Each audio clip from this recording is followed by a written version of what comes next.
Welcome, everybody, to Scott County High School for tonight's Battle of the Bird matchup between the host Cardinals of Scott County High School and the 10th ranked Great Crossing Warhawks from just across town. Both teams have had a successful season. The Warhawks have the highest ranking ever, as we said, number 10 in the state. And they have taken on and defeated, in some cases, some of the best teams in that top 25 ranking. They've had some 5-set thrillers, and Scott County, in their own right, has done great things against 11th region competition, so we expect another good one here. They met twice in the inaugural season of 2019. Great Crossing pulled off both wins in that season, a 4-setter and a straight sets win in the second matchup, and then last year they met once. Again, Scott County won the first set before Great Crossing stormed back and took 2, 3, and 4 to close it out. I am Cal Oakes here with Michael Ortman. And Michael, what are we expecting? Obviously, I think two teams that have stepped up their game even more this year and should be an exciting matchup. Yeah, I think Scott County's in their best season in the last 3 years. I think they've got good hitters coming up in their juniors and seniors. And then, Great Crossing, I think, has got 5 committed college athletes on their roster for varsity. So I'd expect some big swings at Great Crossing, and hopefully Scott County's ready to go. They do. You mentioned Scott County, a very young team. They have one senior on the roster. It's Emily Rose. It is very much sophomore and junior dominated. Look at some of their statistics coming in. They've got some heavy hitters. Emily Sue Watts, 128 kills, 109 kills from Emily Rose, and 103 from Grace Ginling. So those are the three certainly to watch. And then Mackenzie Peters, 408 assists in 22 matches for Scott County. So she will be setting things up for them. 110 digs as well for Mackenzie. And you mentioned the athletes on the Great Crossing side. D1 commits. Grace Brooker headed to DePaul. Ryan Thomas headed to Arkansas State. Marley Stats, Division II, University of West Georgia, former Georgetown College, actually current Georgetown College Hall of Famer Cara Hellman in charge of that program, recruited Marley. So it's no shortage, as you mentioned. Kaylin Fall also committed, and just a senior dominated, I believe, 9 seniors on the Great Crossing side, and that's got to help. That's obviously they've had control of this rivalry, and that's got to give them maybe a leg up tonight. Yeah, I think Kaylin's committed, so they got a senior setter in there committed as well. So, and then I think on the Scott County side, you got Mackenzie. She's all 5'3", but she moves around that court and she gets up there to block every once in a while. So I know that they'll be pushing and competing, pulling everything they can. You're talking about the size of some players. Great Crossing certainly with an advantage there. Grace Brooker listed at 6'2". Marley Stats listed at 6'1". Jasmine Kuntz, you'll hear about her as the night goes on, just over 6 feet as well. And they just keep coming at you. Jazzy Calvert's had a nice season, some big hits. Ryan Thomas, she'll move all over the place. She's going to play libero in college, but Ryan, just a very versatile talent on the Great Crossing side. Yeah, I mean, Ryan's 5'9" question mark. Standing on a phone book. She's got about a 30-inch vertical to go with it. And when she hits the ball, it's a different sport for her. So I've seen Ryan play since she was 6th grade. So even then she was banging balls. I don't know if they were going straight down, but now they are. And then Jazzy's about the same, and she's, I don't know quite as tall, but her vertical gets her up there about the same height. This Great Crossing team, they have played a monstrous schedule. They've beaten Bowling Green twice. They've played Ryle twice if you count the Bluegrass State games. They just came off the Kentucky Challenge tournament where they played a bunch of ranked teams. They avenged an earlier loss in that one to Frederick Douglass. They have played Dunbar. They have played Tates Creek, and on it goes. Big win last Thursday night over West Jessamine. It's got to give you a lot of hope if you're Great Crossing going into, obviously, a district that they've dominated, but then the 11th region, which they'll also be hosting this year. Yeah, and I think with the 11th region especially, with Henry Clay no longer is stacked at 6'4" at every position this year. So Dunbar is definitely the school there, and I think that Great Crossing has beaten them in a scrimmage, and I think they just haven't quite pulled it off when they play. So I think they're looking for that rematch, hopefully going into the district. Yeah, both of these teams, the rare treat of beating Henry Clay during the regular season, neither of them had ever been able to say that. Of course, Scott County's been trying for a lot longer. You mentioned this Scott County team. This is the best season in a while. I know Coach Ivedic, when he had his first year in the county, was with the Cardinals and posted a good record that year, but then didn't make it through into the regions. But before that, you have to go back to, I believe, probably 2015 before Scott County really had this kind of winning percentage going into the end of the season like this. Yeah, I was going to say that was actually my last year at Scott County High School. I think we were 24-12. Yeah. And I think, I think a lot of the talent came with them here to Great Crossing. And so I think a lot of the rebuild went into Scott County High School instead of Great Crossing. But, I mean, they've got a really, like you said, younger classmen, but a really good group of kids who, I mean, pretty good athletes on both sides. And I think they're coming along now, and they're hopefully trying to tie that matchup up today. I think what you've seen in all sports here is sometimes in the first year of this rivalry, maybe one school had the advantage over the other. And in volleyball, it was certainly Great Crossing. But the other side of that coin is a lot of young kids got thrown into the mix very early for Scott County. And now they're juniors, they're sophomores, they're second and third year varsity key contributors. And they've got the confidence they can go out here. There's not going to be the fear factor of playing Great Crossing that there maybe would have been a couple of years ago. No, absolutely. I don't think there will be at all. I think, and most of these kids play club together, so I think they've been playing year-round with each other for about 6 years. So I don't know that there's a fear factor today, especially now that, I think Scott County's got a lot more juniors and sophomores playing now and not so many 7th and 8th graders, which I think a couple years ago I think they had 6 8th graders playing up there. So those are the little younger days. Yeah, that will put you through the ringer there. I mean, you could see in volleyball and basketball, a lot of times the girls team will have 7th, 8th, 9th graders in the mix, but there's just no substitute for that game experience. You may be physically tall and strong at that age, but sometimes you're awestruck by the varsity atmosphere. And that is no longer the case if you're Scott County. So yeah, and I think actually I don't know how much she'll be playing today, but Kate Rush is a freshman at Great Crossing this year, and I think she's played a little bit of varsity. I think she actually started the year as their setter, so I know she's trying to get her to come along as she's got some pretty good size, pretty good athleticism there that pop in at setter. Yeah, it's interesting when you get past the seniors for Great Crossing. You talk about Kate Rush, Jazzy Calvert's a sophomore, Riley Ellison's a sophomore. She's had a nice season as well. We've seen some bits and pieces of Micaiah Justice in there as a junior, but for the most part, it is all seniors. Yeah, and that's a good and a bad thing going forward, I guess. Yeah, they got a couple kids coming up that are a little younger, and then from the middle school side, I'm not really quite sure. That redistricting's got my brain all scrambled. But I know that Scott County's got a pretty good base of kids to build with, and I think knowing the coaching staff at Great Crossing, they'll get those kids ready to go for next year. You talk about that Scott County is not awestruck. They came out 2 years ago with that team that was very much dominated by 8th graders and freshmen and took the first set of the first match of the season from Great Crossing. They did it again last year when they met. So do we expect if Scott County gets off to that kind of start tonight, it could just kind of give them a groundswell of confidence where anything could happen tonight?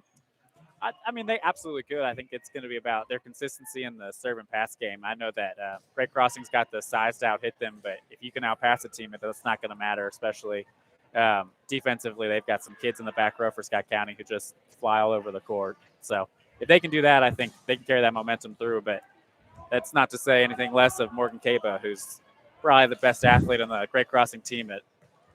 She's small, but she probably gets her whole elbow over the net as a jumper, and as a side-to-side speed, she's got everything you could ever want. Yeah, it's so easy to kind of she can hide in there among the tall trees, but she makes a lot of it happen for Great Crossing, and you will hear her name a lot tonight. She'll be in the white libero jersey for the Warhawks, who are otherwise in their road blues. Scott County in the home whites. Great Crossing playing on the side of the court closest to us here up in the bird's nest, as it were, up on the second level. Teams huddling, getting ready to be introduced. We will have the national anthem shortly and then be back with you for Battle of the Birds volleyball for the first time here on the Bird's Nest Broadcasting Network. We thank you for joining us. Our great sponsors bringing this one to you. Scott County Veterinary Clinic presenting the Player of the Game Award when tonight's over. We will talk about some of our other sponsors who made it happen as well. I want to remind you that this is not the only Battle of the Birds this week. The big football game is Friday night. We'll have that for you beginning at 7:30, both on the NFHS Network and at newsgraphic.com. That's news-graphic.com. Pausing for the national anthem. We'll be back with you in a minute.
Cal Oaks, Michael Ortman back with you here at a very loud Scott County High School gymnasium tonight. Good student section for the Cardinals, and both teams excited and ready to go here. A lot of energy in the building.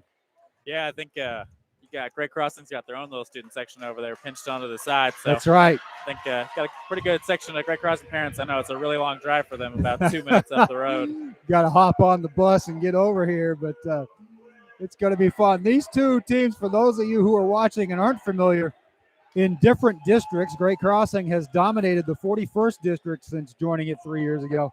They've very rarely even lost a set against those opponents. Scott County, probably a lot more demanding schedule for them in the 42nd. This year, we mentioned in the past it's been Henry Clay's domain, but this year Bryant Station and Frederick Douglass really the two big dogs over there, and Scott County trying to jockey for position and maybe sneak into the 11th region tournament. Yeah, I know. Bryant Station's kind of similar to Great Crossing, where they've got about 6-7 seniors that go all the way around. And I know Frederick Douglass is also a little bit on the younger side, but they've got some real size and talent out there. And I know they've come a long way in their first couple of years.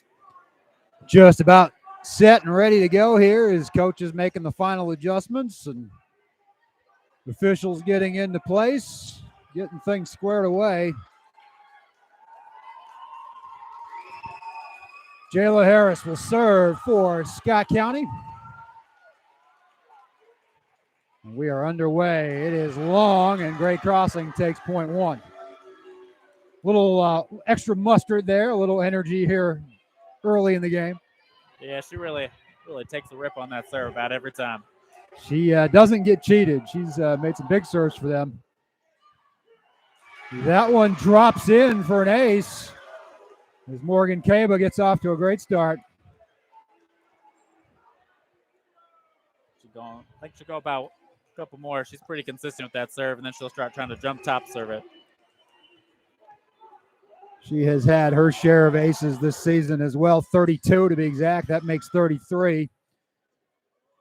That one's set for Rose and a block as Brooker goes up along with Calvert. It's 3-0.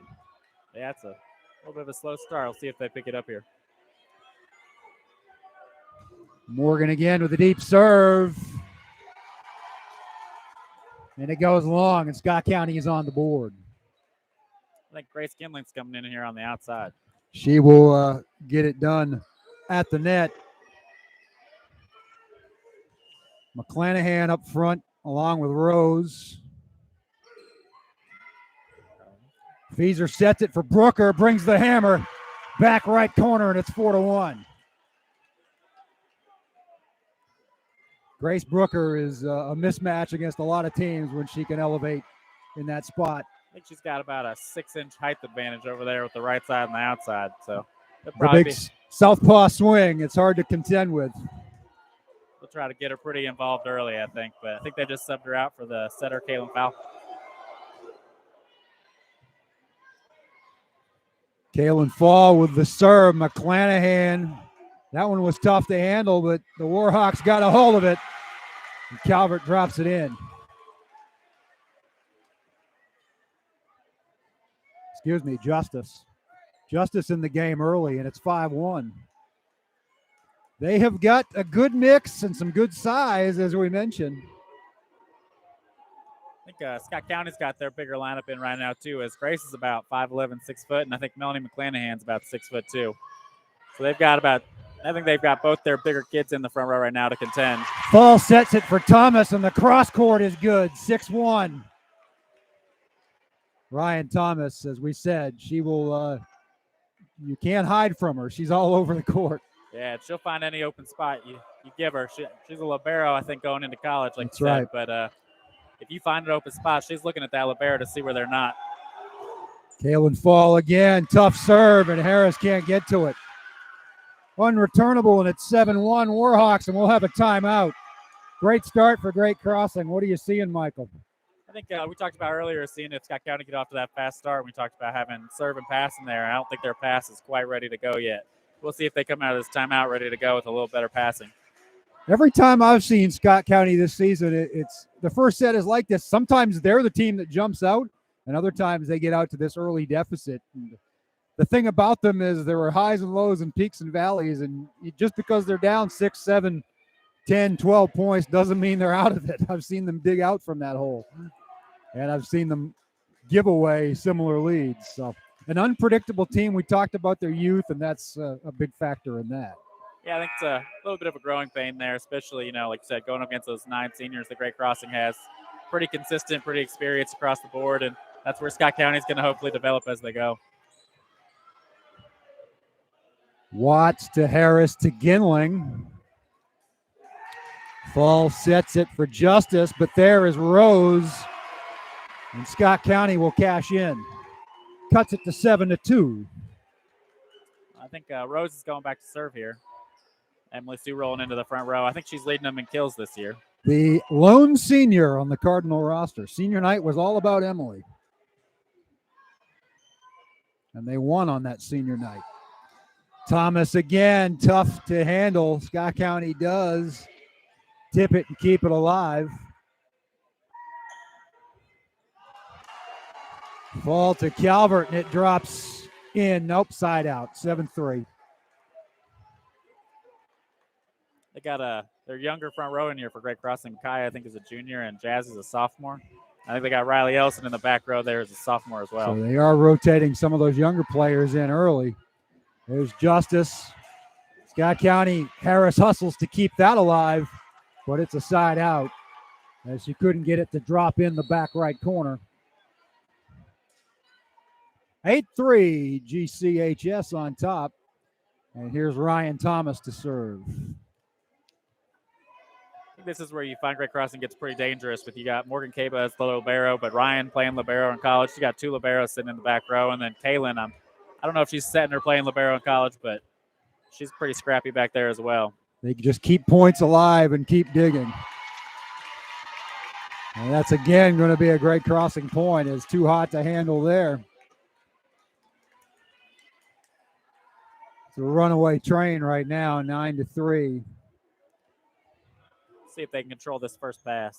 It seemed like they're struggling a little bit to get it to where they need it to go. Watts gets it over for Scott County. Stats with a big swing, and Harris keeps it alive.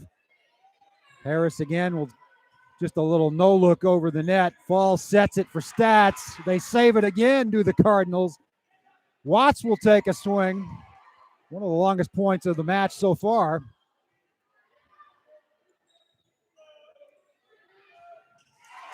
And there for the block is Justice once again, 10-3. Scott County's really trying to find their in-system offense, but they're out of system right now with every ball going to Mackenzie Peters. It's popping them up well, but then you don't have your setter anymore. And then you got Jayla back there as a libero, but they're struggling to kind of get that ball in system.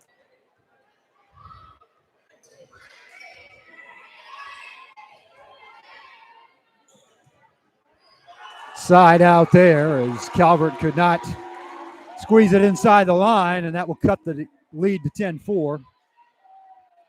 You can see Great Crossing's really trying to push the tempo with their middles in there, trying to get the advantage there with Jazzy in the middle over smaller middle and Amy McClure. Melanie McClanahan serving for Scott County. Stats couldn't get that one to fall. And Scott County within 5. I think they're bringing that serve back. This is where it starts to go. They're only passing 2 back here with Great Crossing, so they've moved out a passer there just to see if they can change it up. Fall sets it for Stats. Kept alive by McClanahan. And a big swing from Scott County to keep the run going.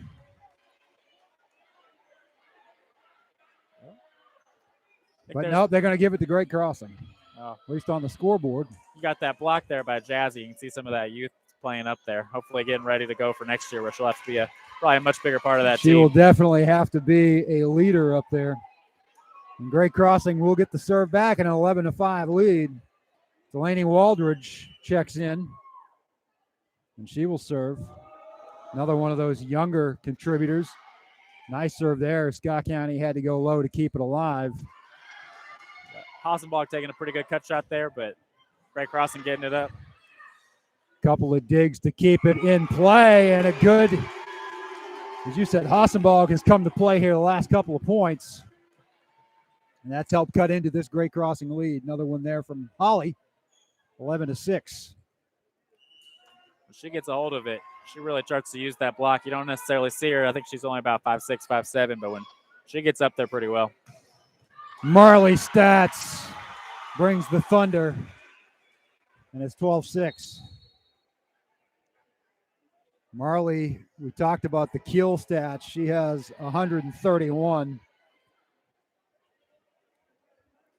This team, after this match, well over 600 kills for the season. That's where you got your full senior lineup in here, I think, right now. You've got all 6 seniors on the court. And you've got your 3 big guns up front with Brooker, Kuntz, and Stats. Averaging about 6'1" across the front row.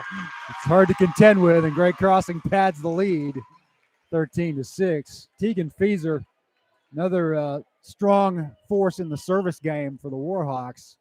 Yeah, she's got a really great consistent serve. Doesn't make a lot of errors.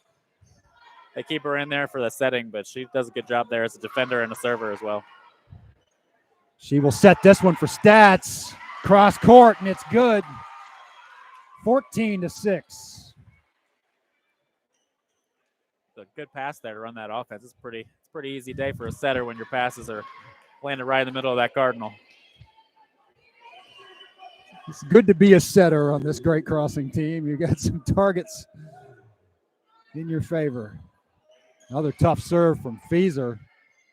Scott County did return it. Kuntz get a couple of chances, and that point will go to the Warhawks. Just see a little bit of struggling on the passing side from Scott County there, trying to figure out this serve, see if they get it cleaned up a little bit and get their setting and their offense back in rhythm. 4 points in a row here for the Warhawks as Feeser has them on a run. A little help from the net cord there. Hassenbach again with a big hit. Stats will keep it alive. Cabo with a nice no-look. And a block from Stats.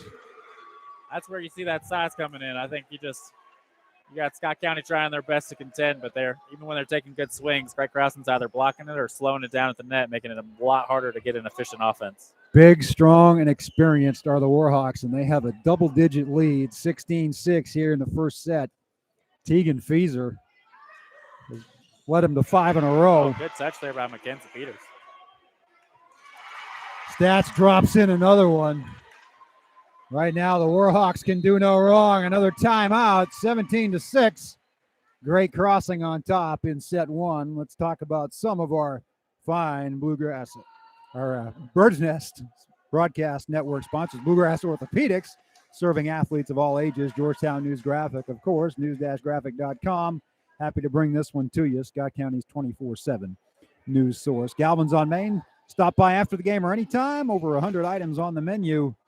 A proud corporate sponsor of Scott County and Great Crossing Athletics, DMK CPA for your tax and auditing needs, and Brookhouse Properties, real estate buying and selling made easy. Great Crossing 17, Scott County 6 here in the first set.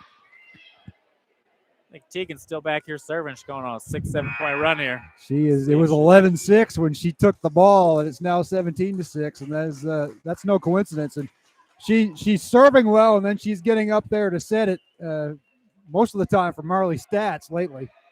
Yeah.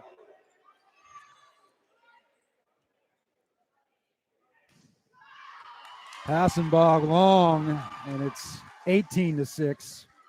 The run continues. I think they're going to change their serve receive over here on Scott County and see if they get something different out of it. And then you got Tegan on her 8th serve now. Freezer right in the middle. Harris sets it. Watts is there, and she gets it to drop in front of Kaba, and Scott County finally has things headed back in their direction, albeit down 18-7. Emily Sue Watts, a couple of older brothers who were pretty big on the football gridiron at Scott County, and she is a fine athlete in her own right for these Cardinals, a junior. She's a bit of a workout warrior, I think, that one. I think so. It runs in the family, and that one just into the net as Brooker got caught kind of off balance. Yeah, you get that weird scenario with lefties on the outside there. They're swinging over the top of their head, gets them a little bit stuck. Brooker headed to Chicago to play her college volleyball at DePaul University. Ooh. That one kept alive, also awkwardly. Brooker just gets it over. Rose again with the big hit. Thomas keeps it in play. Brooker, big swing. Scott County manages to return it. Kaba to Fieser to Kuntz inside the back line. I think that's where you see Great Crossing trying to use that experience, use that tempo, going a little bit faster than Scott County's prepared for, sending their middle on a little bit wider, quicker pattern there. Yeah, Fieser there has been probably running that offense for 3-4 years now. I think she's been there since she was a freshman. So she's been quite comfortable with that system with Adam. Emily Rose, side out there. Yeah, as you mentioned, Coach Adam Ivetic for Great Crossing.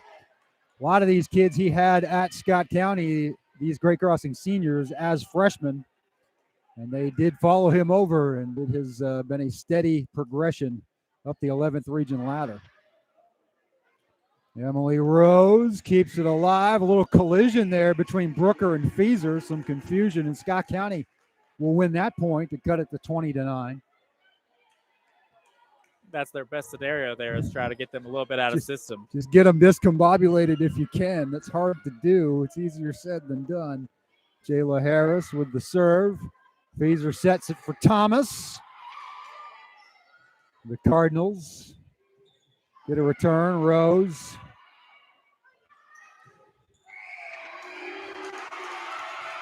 A good touch there by Mackenzie again, and then going Mackenzie Peters at the net. Brooker with the smash. Well placed in the back left corner. Everything going the Warhawks' way as they are 4 points away from wrapping up this first set. We mentioned in 2 of the prior 3 meetings, they lost that first set. Doesn't appear that's going to be the case tonight. Probably take a miracle to pull that one back there. About 12-point deficit right now. That would be miraculous as Rose tries to get one back, but it will go long. Nope, they're going to call it in. Okay. I think we got a touch there on the right side. Oh, gotcha. Scott County with the point.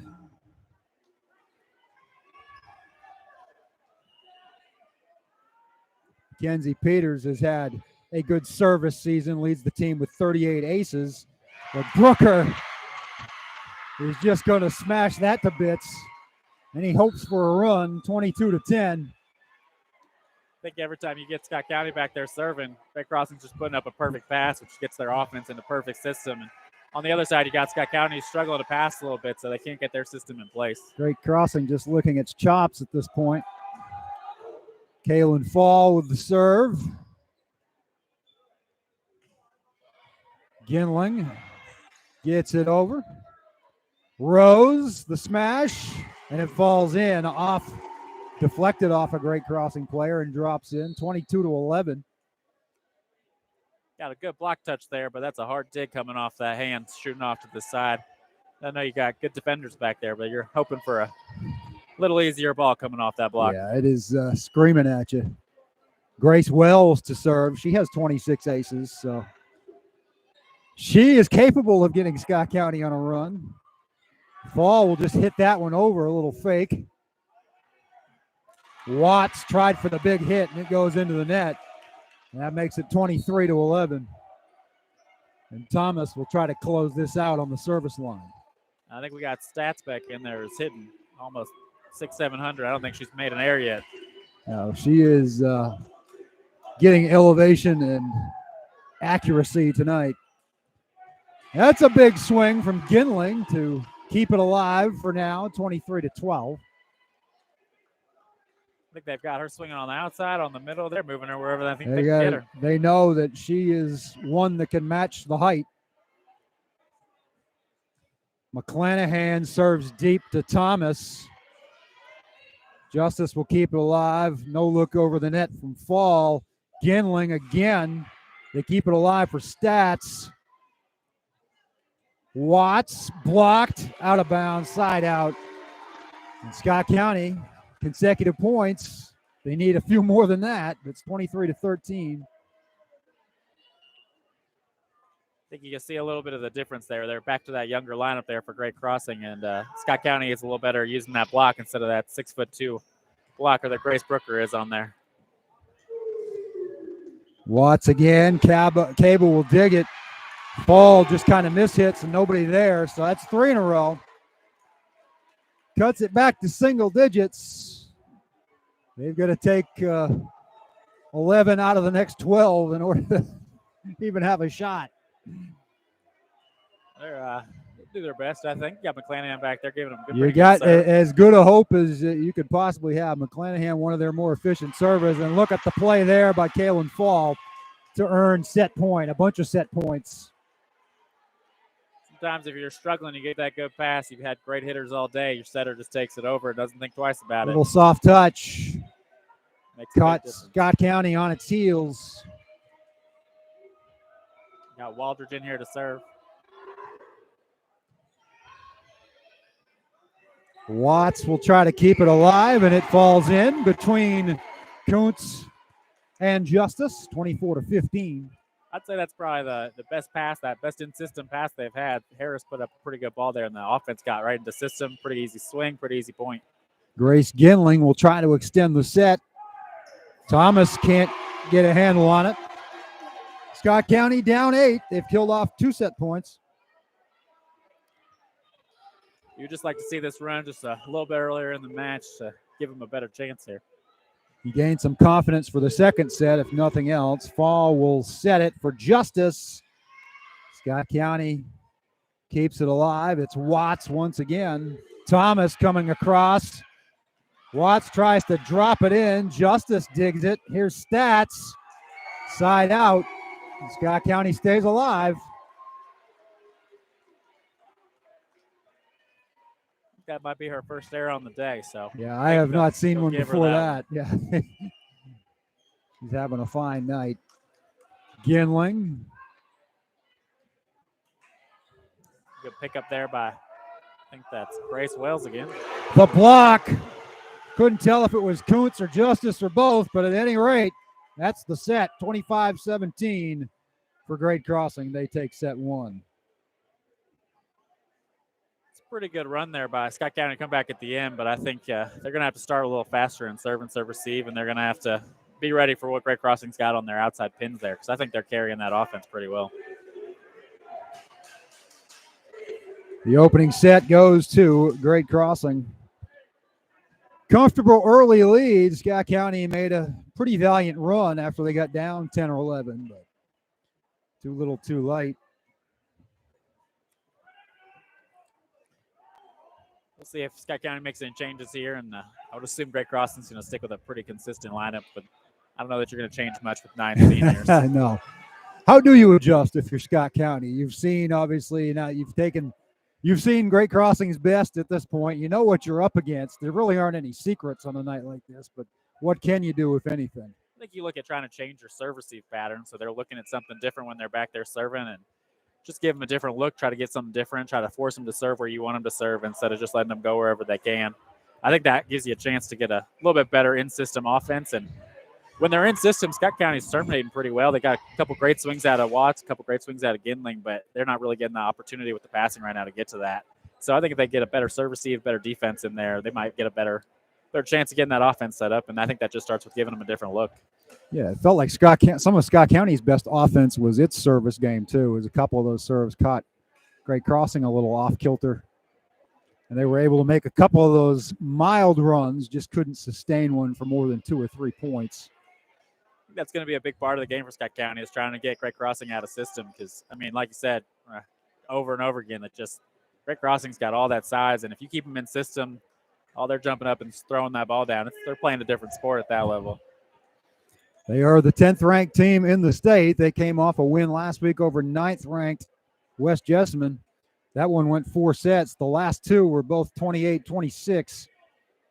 So went the distance in sets 3 and 4 to get that 3-1 victory.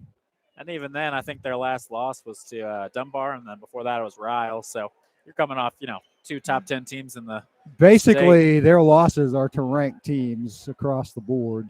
So they're coming in, even on a loss, they're coming in prepped and ready to go on every single point, playing the best teams, best kids in the country are coming in through Kentucky, and Great Crossing's right up there with them and playing against them.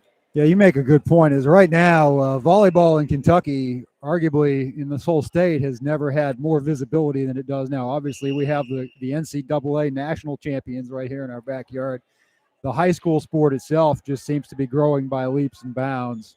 And it's just, plus, you always get a little bit of a bump in an Olympic year, I think, with volleyball too. So right now, everything just all one big ball of wax there, contributing to great visibility for the sport. Yeah, especially I think you got 4 top 25 colleges that are in the state of Kentucky, and all 4 of those teams were in the NCAA tournament last year. And actually, Western Kentucky and Kentucky ended up playing each other. And then I think even with the I can't remember the name of it right now, but the players getting paid in college now, they're just more visible. Yeah. They're active. They're interacting with the kids more, and that gives them a chance to be seen and interact a little bit more. I know my day I've got the Oklahoma Liberos in my gym every single day, so it's kind of nice to take advantage of that. But at the same time, I got 11-year-olds that are seeing a 2-time Big 12 Libero of the Year who came through Lexington, actually came through Lafayette High School.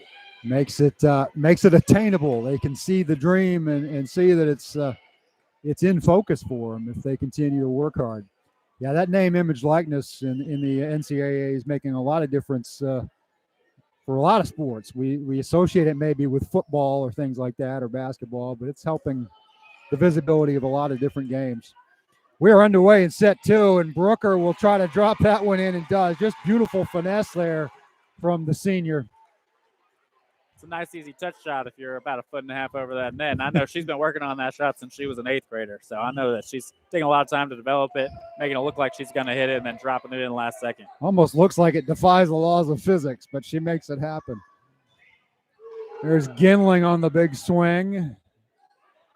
That's just going to set up Brooker again. She is long on the cross court to tie it at 1. It's a good dig there by Fieser, but in Kaba running in to save a good ball. Fortunately, a mishit ball there, but good break for Scott County. Ties them up to 1-1. Gives them a chance to get back into it with Peters on the serve. Thomas will hit the floor. Fieser will set it for Brooker again. Gindling from deep. Thomas to Fieser, and now Stats with the big swing. They do get a hand on it and keep it alive. Pretty good rally here. This is a long point as Thomas drops it in. McClanahan gets it over for Scott County. Kuntz set up for Great Crossing, still alive. Thomas to the deck again. I think we got a setting violation there by our libero, Jayla Harris. Just unfortunate mistake there, but they're scrapping, competing a little bit better than they were, I think, beginning. I think the refs might be talking it over here. We're going to have a little bit of a conference, which is okay. You want them to have a conference and get it right. So If it stands, it will be 2-1 Great Crossing.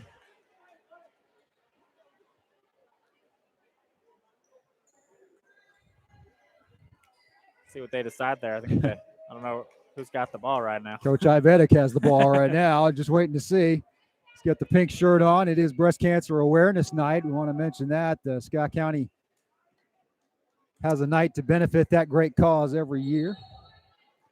Both these teams do a lot in the charity realm, as Great Crossing has had several special events throughout its season, as they do get the point in the serve. Got Ellison back here to serve, sophomore in there. Riley's done a nice job stepping in. She played at Scott County as an 8th grader 2 years ago, a little long on that serve. Tied up at 2, and Ginling will serve it for the Cardinals. Lady Cards trying to dig back into this. They dropped the first set 25-17, if you're just joining us. Kaba, Feeser keeps it alive for Ellison, who drops it in the back right corner. Nice touch from Riley. I think that's that nice high loopy ball that you're hoping goes out, and then it lands right in that corner. And you say you're meant to do that, right? I think that's what Joe calls hope defense, and I don't know that he's probably real thrilled with that right now, but I think they'll get that next one. You're just hoping it goes out if you're the Cards, but it did not. Kaba hits it long. So we are tied at 3. We've been tied at 1, tied at 2, and tied at 3 here in the second set. McClanahan will serve. I think Scott County's getting a little luckier with these missed serves. Hopefully they can keep taking advantage of it, keeping the game close. And I think you've got Brookers rotated through pretty quickly out of that front row. She's still in there right now, but if they rotate again, she'll be out of there pretty quick. That's got to be good news if you're Scott County to see her sitting down for a while. She will get the swing here, and it will go long. And Scott County has, I don't know if it's its first lead of the night, but definitely its latest lead of the night at 4-3. I do believe it is the first one. I think they started out that first set down pretty quick there. I know, yeah, you're right. It was 6 or 7-1, as it will be tied up as ball goes in the net. 4 apiece, so we've been tied at every checkpoint here in the second set. And Kaylin Fall will serve for the Warhawks.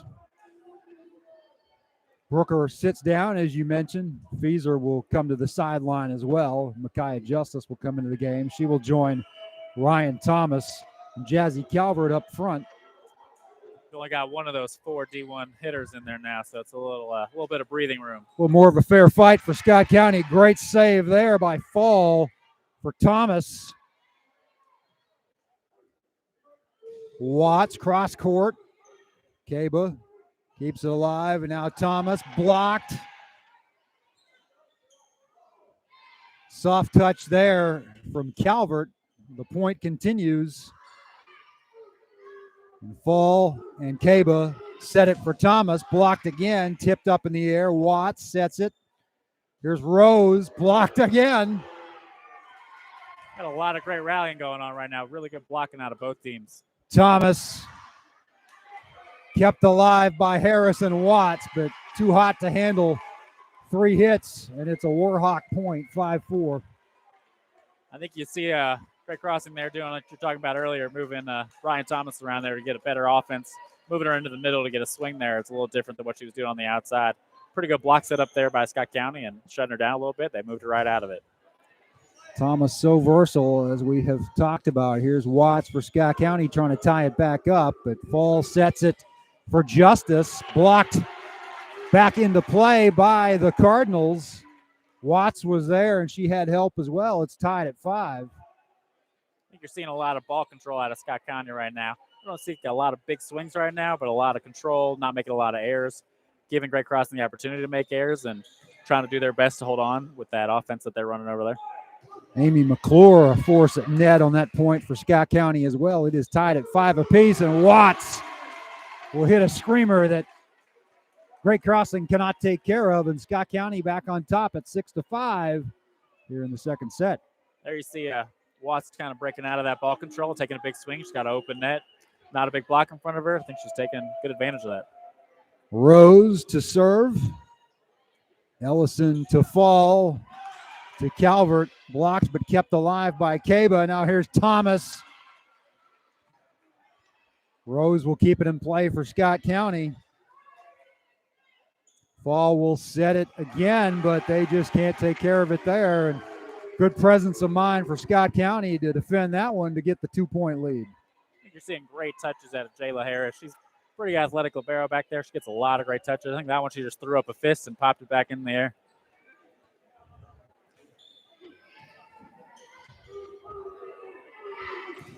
Thomas, a big hit, but staved off. McClure puts it down. And that's another point for Scott County. I like the energy that Mackenzie Peters brings for Scott County, too. She reminds me a little bit of Ryan Thomas on their side. I think they're both very good leaders, a little bit in different ways. I think Ryan's a little bit more held to herself, and Mackenzie's a pretty vocal leader out there.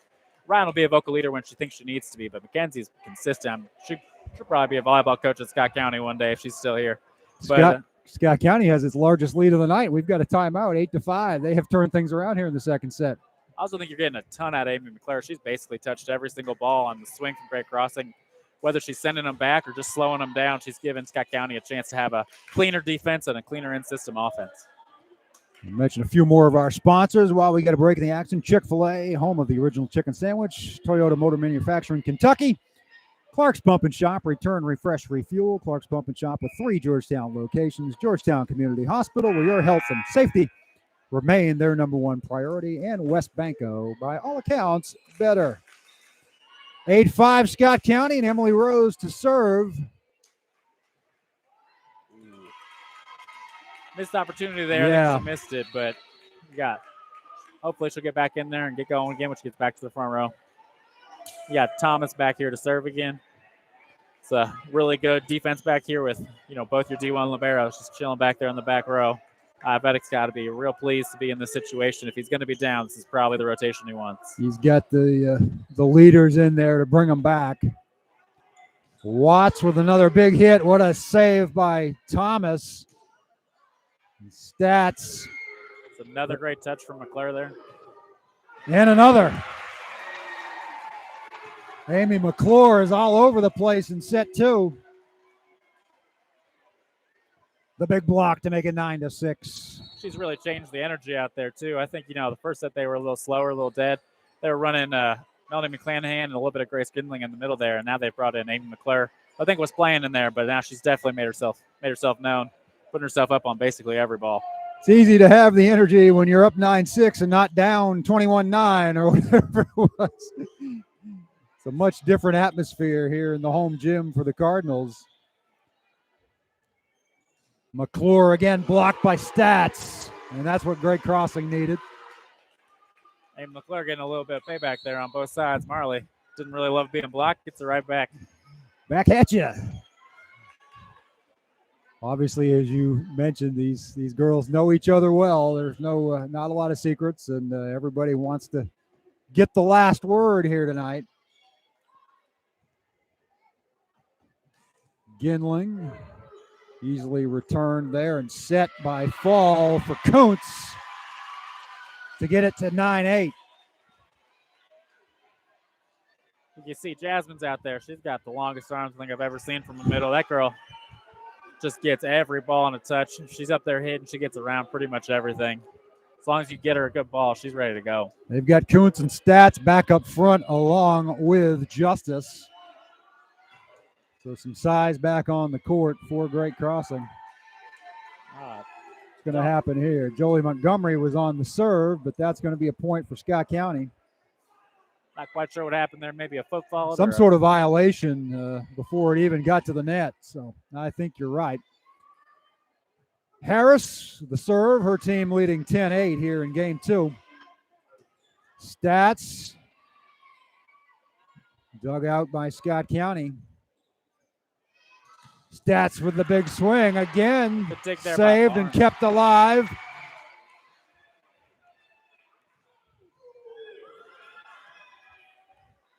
Gindling with another big swing, and this time a little finesse, blocked by Justice. She'll try again. Will Gindling. Point goes to the Cardinals. Great touch there off that block. Got great digs out of Kaylin Barnes, who I think is a sophomore.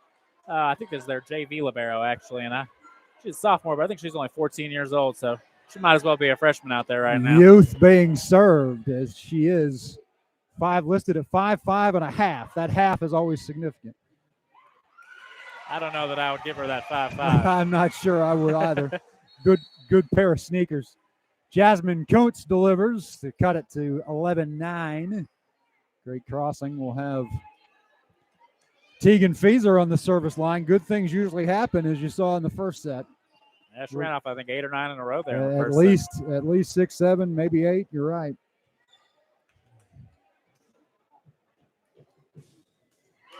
Ginling blocked. They're going to give the point to Great Crossing, as Kuntz and Brooker were both there.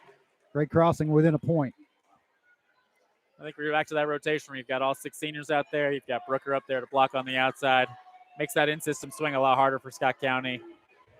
A little easier Tegan serving them out there. Makes it a little harder getting system. Tegan, just like radar, just puts it in play every time, and good things happen. It was a great pass, great set there. I think got a good touch on the block from Grace Brooker out there, but just a little touch and defense couldn't handle it. Beautiful. So back to Scott County. Cross-court shot there to the back line, 12-10. Mackenzie Peters, where she likes to be on the service line. Helps out Scott County a little bit there. Kenzie's about 5'3", so getting her in the back row gives them a little bit better blocking advantage, and she's still on the course, so her leadership is still there and her offense is still there, so it really helps them. Brooker couldn't handle that one. Feeser tried to keep it alive, and Brooker dove for it, but it's another Scott County point on Peters' serve to make it 13-10.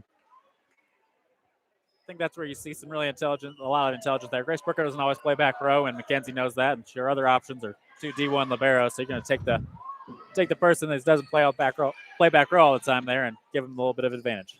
Grace Ginling blocked by Jasmine Kuntz. Scott County keeps it alive. Rose with the hit there. Brooker just a soft touch and a reset. Feeser sets it for Kuntz. Beautiful shot there by Jasmine Kuntz, just inside the line. 13-11. Great crossing back with the serve. See a lot of that senior presence, Jasmine up there. I think she's making a big difference in this game. We talked about it earlier. Scott County was up 9-6, and I think Jasmine's been really good at keeping them siding out every ball here. See if they can go on a run. Sophomore Riley Ellison, the serve. It will go long, and it is Scott County back on top by 3.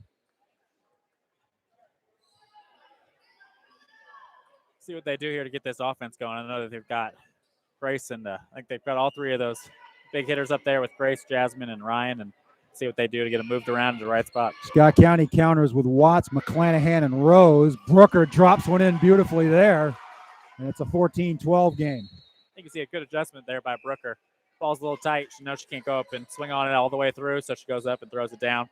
Gives her that nice advantage, so see if that Scott County makes that adjustment there. I think she's tipped 2 or 3 balls now, so see if they move up there to pick up that ball. Morgan Caba, the serve. Watts kept alive by Thomas, and now Brooker again with the big swing, back corner. Coach Ivedic saying it was tipped. And he is correct, I think, but we're going to see. Yeah, I think that's the rest. Yeah, that's what they're calling. He signaled Great Crossing's point, so it's a 1-point game, 14-13. Cable will try to tie it on serve here. That's going to go long, I think. No, again, that wish defense coming into play is a little looping serve. Maybe a gust of the ceiling fans caught it, and we have a tie game here in game 2 at 14 apiece. I think as long as you can keep this rotation with Brooker in there, you're going to try to keep it. Even if you're not serving as hard as you can, dropping that ball in. As long as you can keep her up there, it's a better block and a better offensive system there. She's just senior leadership and all that. You think you want to stay here as long as you can. Caba to Feeser to Thomas. Big hit. Great Crossing reclaims the lead. They're up a set, and they're up a point in set 2, 15-14. This is where you're kind of hoping to get Amy McClure back out there, see if she can change that block up a little bit. She brought the energy early in this set, to be sure, and they have missed it lately. McClanahan goes long, and it's 4 in a row, maybe 5 in a row for the Warhawks. They take the lead 16-14. Timeout, Scott County. I think as a great crossing there, that's kind of where you relax a little bit, even though you're down. You think about, I've got my 9 seniors, I've got my confidence, I'm relaxed. I can trust them to fight back out of a hole if we need to, and that's just what they've done. They've come up, 2 points here, and Scott County's called that timeout, see if they can fight back through it and get back up. But I think as Coach Ivedic, you're pretty pleased with the result here as you've kind of let your team play out what they need to do. The Warhawks have stormed back here as Scott County took advantage of that burst of energy to start the second set. It was kind of a back and forth stretch. Their lead was as big as 3, but now they are down 2. Morgan Caba has fueled this swing on the service line. And that is a side out. And the run continues. It's GC by 3 now.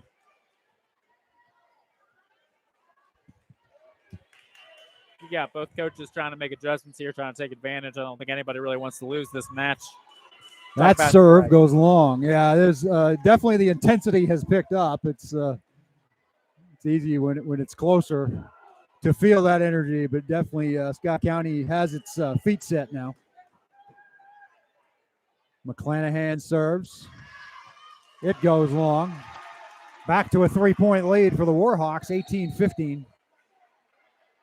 Fall and Justice will check in. Worker will sit down along with Feeser.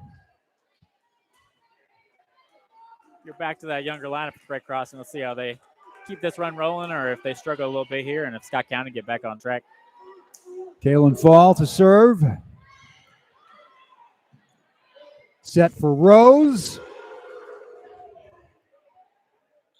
Watts with the soft touch. What a dig there by Fall. Justice will get it over. Probably could have let that go, but Rose kept it in play. Watts will get the kill anyway. And they'll be within 2 at 18-16. I think she played a ball that was out of bounds there, kept it up. But good defense there on Scott County, pulling up 3 different balls there to keep that game alive. Coach Joe was kind of beside himself over there. Why didn't you let that go? But all's well that ends well. It's one of those ones, you got a different perspective than they do. You're on that court hoping you just don't want to make an error sometimes. The easy ball, you just want to make it an easy play. Thomas, a little fall away to keep it in play, but Scott County will get the point and cut it to 1.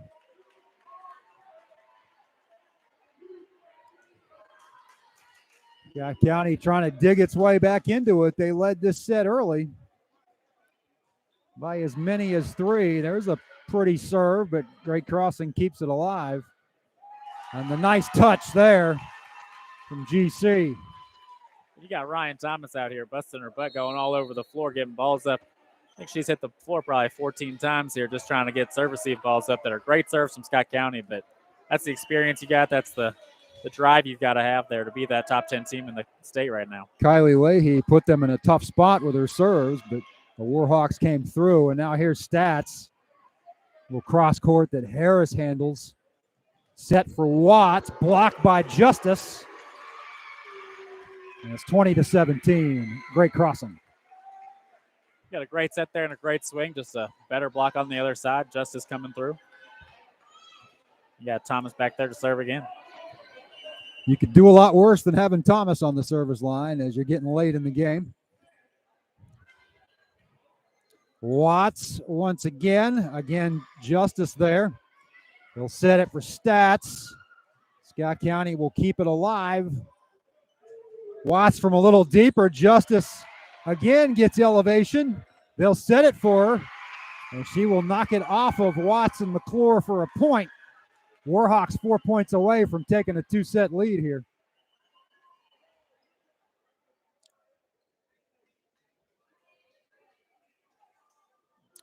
I think we're going to have a little bit of an administrative timeout here. I think we got a blood timeout. Yeah, just got a bandage up as Ryan Thomas got to cover up something on her knee or just above her sock. She'll pull those knee pads up a little bit. She'll be good to go. As long as the refs don't see it, they don't mind it. Just don't get it on the floor because then we'll have a longer timeout. Thomas the serve.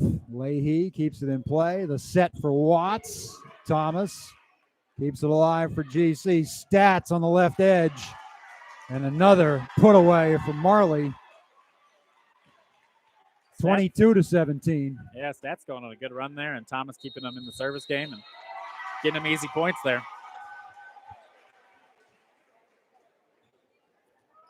Another timeout as Scott County trying to stay alive in this set that looked so good for them for a while, but I think it was 14-11. So Great Crossing on an 11-3 run.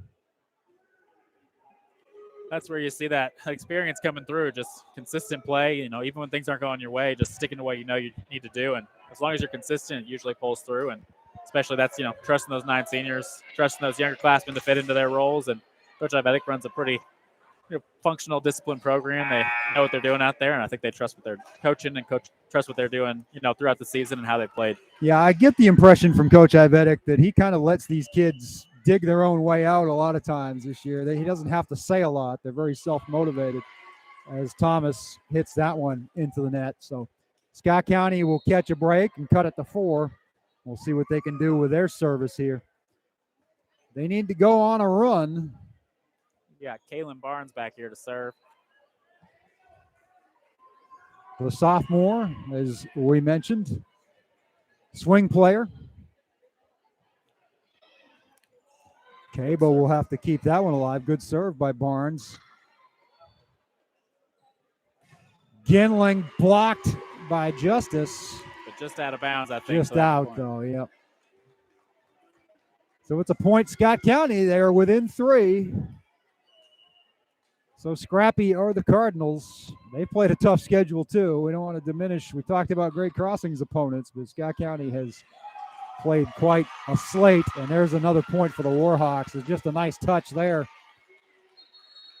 Like foul coming in there, giving a good touch, putting it right over the net, switching it up. Great Crossing's got all those big swings, and she's done that a couple of times tonight, hasn't she? Yeah, 2 or 3 there, just getting a nice easy point. A little bit different than the offense they're used to. A little bit on this side of the Cardinal away from the net. That's going to be a tough angle for Ginling. Harris will put it over. Fall will set it for Stats, kind of a no-look cross court. Scott County counters that with a smash from Ginling. And Thomas saved it, but Stats could not dive and keep it alive. 23-20. I think there you see Scott County doing what they can with that ball, taking a big swing, and even though Great Crossing's getting great touches on it, that's kind of what you're going to have to do with them. With such a good defense back there for Great Crossing, you're going to have to take big, high swings, use the hands, and hope for a point off the hands there instead of trying to drive the ball through the block. Stats, Harris, Ginling. Tipped by Kuntz. Fall will set it for Stats. Big hit. Nice touch by Kuntz. Set point. 4 of them. You just got to choose your poison if you're playing against a team like Great Crossing. There's just so many people that can hurt you at the net there. You're seeing great digs from Scott County, but they're unable to keep it on their side, just giving it back to Great Crossing there. So you just lighten up and hoping to not get drilled in the head there. Keep the ball on your side if you can. Just try to keep it a little more calm down, and I think they'll try to work on that for the rest of this set. And if they go into this third one, they'll try to keep that pass a little more disciplined. And Great Crossing has the lineup it wants at net with Kuntz, Brooker, and Stats. Kuntz will do the honors. And there is set 2 in the bank for the Warhawks. They lead 2-0. I think you're happy to see a little bit of progress there from Scott County, a little faster start, a little bit of fight there in the end. They just got to try to get that middle together and be a little more consistent as they go. I think they have a better chance here. They, got a little more preview of what Great Crossing's got, and they'll keep going, keep building from there. Yeah, I think that set was a little more indicative of Scott County's overall strength, as they have played much better than they did in the first game tonight, and they showed there that they've kind of got their feet wet now. And I've seen them come from 2 sets down, not against Great Crossing, mind you, but they've done it a couple of times this year. Lafayette and Madison Southern, they trailed 0-2 in both of those and won in 5. Love to see Scott County gaining ground in those Lexington schools, especially in the 41st district that Great Crossing's in, and then you've got I'm not sure if I know exactly what district Great Crossings is the 40th. 41st is Great Crossing, and the 42nd for Scott County. Great Crossing has dominated that district. They have not lost a match. They've only lost a couple of sets in 3 years. That's Western Hills, Franklin County, and Frankfort. And then Scott County, of course, in a 5-team district. They have beaten Henry Clay, so they are kind of the number 3 team there right now. It should be. I think Sayers also. I think pretty much everybody's beaten Henry Clay, which is odd. I think Sayer beat him for the first time in a long time, if ever, this year. So you might have a scramble there for the 3, 4, 5 seeds. And obviously, it's an advantage to be the 3. You don't want to have to play that play-in match and then play whoever the number 1, whether it's Station or Douglas. Yeah, I think you'll see a lot of Douglas has really done well, but I think Station actually won the Kentucky Challenge this weekend over Dunbar. So I think you'll see a back and forth all year with those 2 teams, and especially Great Crossing doesn't have to play them in that regular season, but I think they have anyway, and just to get a preview of what they're going to be facing later on. That's just it. They know they have to challenge themselves outside of their district in order to prepare. So they have played the likes of Douglas twice, Dunbar twice, Tates Creek, West Jess, Ryle. Yeah, Ryle's a tough one there. They got probably the arguably best player in the state of Kentucky is Ryle. Ryle's one of the better public school teams. If you look down that top 10 ranking, you see a lot of. They might be the best non-Louisville team. Yeah, best non-private school. Non-private, and there's a lot of categories to. It's been the domain of private schools, has that state title for as long as it has existed. But one of these days, someone will smash that ceiling. I was gonna say, I think actually E-Town beat Mercy this year. First time ever, or at least in a long while. I know Bart's been pushing to get that game played for a couple of years now. He's got a pretty great kid coming to Moorhead next year, and he's a stud. And I know that Mercy just graduated. Probably 8, 9 D1 kids out of that program. These schools, as much as they like to say we don't rebuild, we reload, there comes a time, just like we're seeing with Henry Clay, where you sometimes take a step back or 2 steps back. I know Henry Clay losing those 2 twins 6 years straight, 6 foot and 2 ounce ads. It's tough to restructure things when you don't have that going for you. I want to thank a few more of our sponsors while we got a break in the action. Greens Toyota of Lexington, great people, great cars. Think Greens. Those are paint and flooring, your hometown paint and flooring connection. Scott County Veterinary Clinic. They love and treat your pets like their own. Come join the SC Veterinary Clinic family. People's Bank, working together, building success. Go see them at 101 Canewood Center Drive. Time to Shine Car Wash. 8 Lexington area locations to serve you. Your car will shine at Time to Shine Car Wash. Steve Skierman, Kentucky Farm Bureau Insurance, ready to meet all your insurance needs. Burger King, home of the Whopper. Domino's Pizza, check out the new location on the corner of Champion Way and US 25. Sword Performance, the official hydration product of Great Crossing and Scott County Athletics. Pick up a Shield drink at any Clark's Pump and Shop today. Jersey Mike's, go see their new location opening very soon in Georgetown. They offer a sub above and BMT maintenance technicians who are factory trained and certified to serve an extensive variety of commercial HVAC, cooking, and refrigeration equipment. Give BMT Maintenance a call today. Set 3, Jayla Harris getting ready to open it up for Scott County on the service line. They are down 0-2. See if the Cards can dig their way out here in the 4th Battle of the Birds. I think you've got Great Crossing starting in a little bit different rotation here. They've got 5 of their seniors on, but not all of them. And see if they get a different look here to start. Brooker with a soft touch to put it over, but here's Ginling with a big swing. Feeser will give it a nice touch. Seen some great digs there from Great Crossing. Feeser sets it. Scott County counters Thomas. They can't counter Brooker, though. Brooker can do what she wants with that soft touch lefty cross court. Just get that sense of inevitability right now. You've got 3 or 4 digs out of Great Crossing, and you just don't want to give them 3 or 4 swings at the net, even if they're not full swings like Brooker throwing it down there. She don't always have to swing there to score a point. Feeser sets it for Brooker once more. They keep it alive, do the Cardinals. Feeser again, this time for Thomas. Went the other way to the left corner. Scott County saved it. Brooker, somehow they return it. Leahy miraculously, good point here. And it goes long as Ginling puts a little extra mustard on it. 2-0. Got a great go there in the defensive side, but just not able to put it away for Scott County. And great crossing, like I said, you just got constant pressure coming at you all the time. Morgan Cable went on a good run to take the lead in that second set on serve. She'll try to do it again. She'll dig a big hit by Ginling there. And it's just the Grace Brooker show right now. 3-0. I think you've got Grace Ginling taking equally good swings, but you got Cable back there just popping that ball up every single time. The harder she hits, the softer that pass comes off, and the setters are just having a grand old day over there throwing it back to Brooker. It's some Grace on Grace crime there. Caba drops that one in. Scott County thought maybe it was going to go long, but we've seen 2 or 3 times now tonight that has not worked out for the Cardinals. 4-0. And the Warhawks well in command here early as they try to close out this match in straights. You see if Scott County makes a change here, give them a different look in that serve receive pattern. We just get a little more aggressive play out of them. Grace Ginling will try to bring the Cards back. The Warhawks dig it out for Thomas. Another nice play by Leahy to keep it alive, and Ginling will knock it off of a Warhawk to put the Cards on the board. Another great swing from Ginling there. Just keep working on that swing and keep trying to work around that block. Persistence pays for Grace Ginling to put the Cardinals in the column here. 4-1, they're down.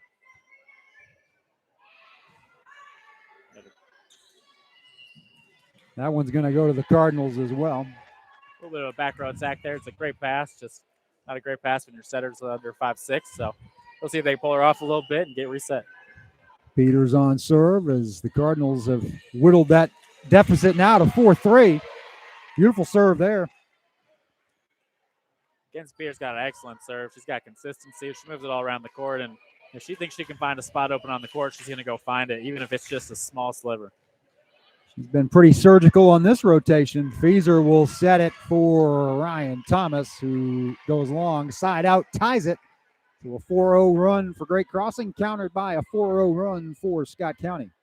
I think regardless of the results tonight, I think that's what you're looking for at Scott County. You started out down 4-0, but right away fighting back, and you saw the first set today, a little slow start. Peters, another unreturnable as Caba mishits it. 5-4, Scott County on top.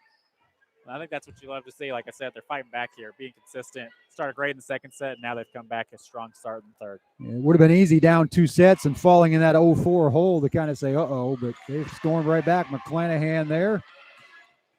Thomas. Great dig by Peters there. A set for Ginling.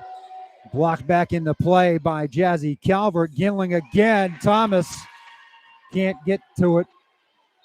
6-4, 6-point run for the Cardinals, and we've got a timeout from Adam Ivetic. That might be their first time out tonight, actually. He hasn't needed to use them much.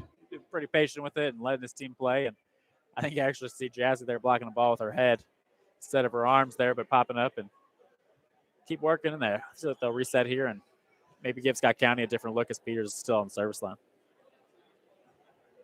Kenzie Peters, she's been the source of many rallies this year. Her serves have put the Cards in a good spot here.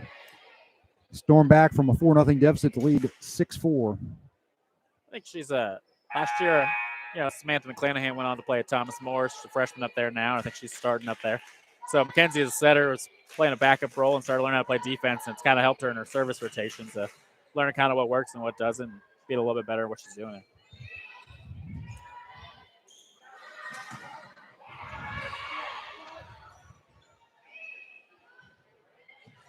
Ginling, big hit. Feeser sets it for Brooker.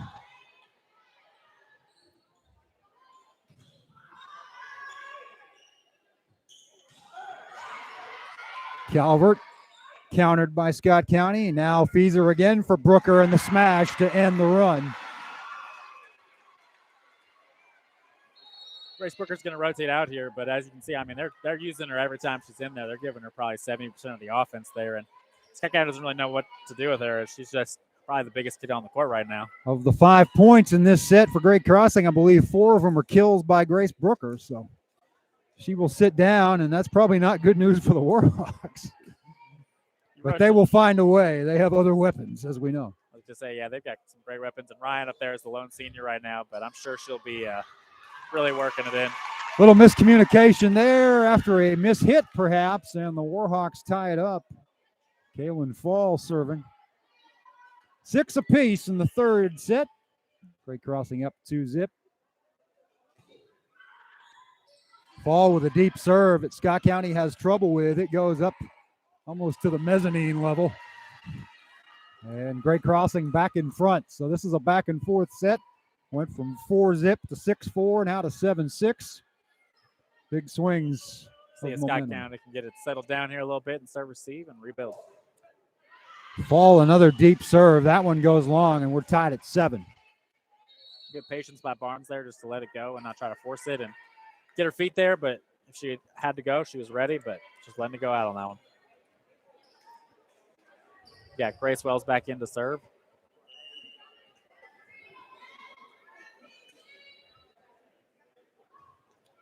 She drops it in front of Kaba. Fall tried to save it.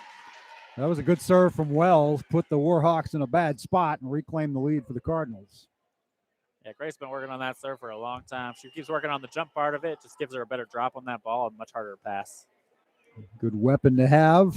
She drops another one in nicely, but Great Crossing has an easier time with that. Calvert gets it over. They'll set it for Watts. Blocked by Justice to tie it at 8. They're tied at 6, 7, and 8, as well as it was tied at 4. So you see the big difference there with the passing. When Great Crossing's in system, there's basically nothing Scott County can do with all that size. But when they're out of system, you see Scott County kind of even the odds there and be able to go. Little collision there as both Watts and Justice went up for it. The point stayed alive, and it stays alive long enough for Emily Rose to put it away. Give Scott County a 9-8 lead. It's a great swing by Rose, the lone senior there, so you're hoping you get her involved through the day, and she's done a great job there contributing. And I know she's hit probably outside, right side. I know even in middle school, I think she hit middle, so she's been all across that front row. I think she plays a little bit of back row too there. So Melanie McClanahan to serve. Soft touch by Calvert. Watts puts it over from a little deeper than normal. Stats with a big swing, but it will go long, and Scott County pads the lead. Trying to stay alive here. They're down 2 sets, but they're up 10-8. Get another good serve here from McClanahan.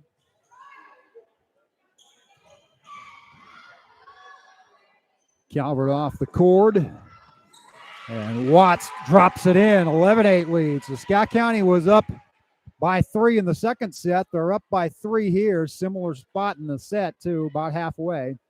I think you're seeing a big deal of what Amy McClure up there as a middle blocker is doing, changing the offense for Great Crossing, just interrupting every ball. And then you see Mackenzie Peters back there just working her butt off to get to every pass and put up a good, nice, clean offensive system with a great set. I think she's done a really good job of that, cleaning up their offense. Ace from Melanie McClanahan, and it is 12-8. That's the biggest lead of the night for the Cardinals.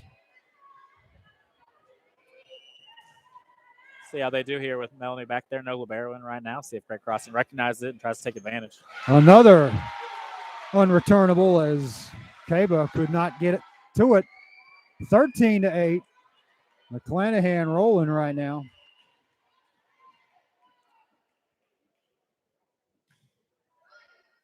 It's that one in the corner to Thomas. Fall to Kaba. And Stats. But McClanahan keeps it alive. Here's Watts again. Nice pass there by Thomas.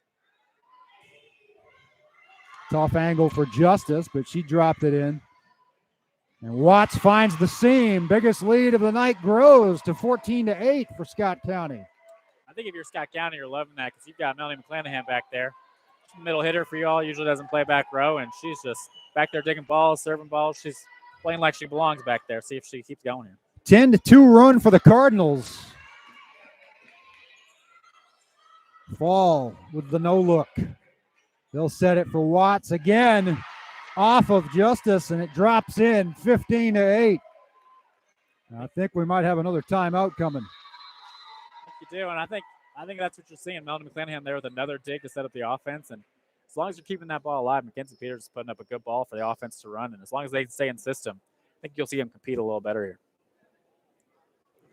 McClanahan service and Watts with the big swings at net to swing this match a little bit more in the Cardinals' direction. They've still got a big hole to dig out of. They're down 2 sets.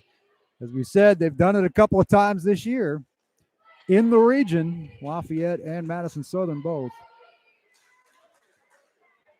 Especially if you can stay in this rotation for Scott County. I think that they're just trying to keep a look that they've got.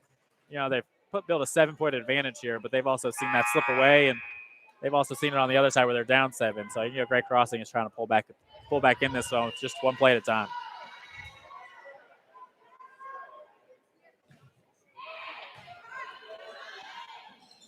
Fall tried that little touch play, and it did not work. Goes into the net. Scott County's got Great Crossing doubled up right now. I think that setter dump is a pretty efficient play there, but the pass isn't quite there for her to be able to go up and get it.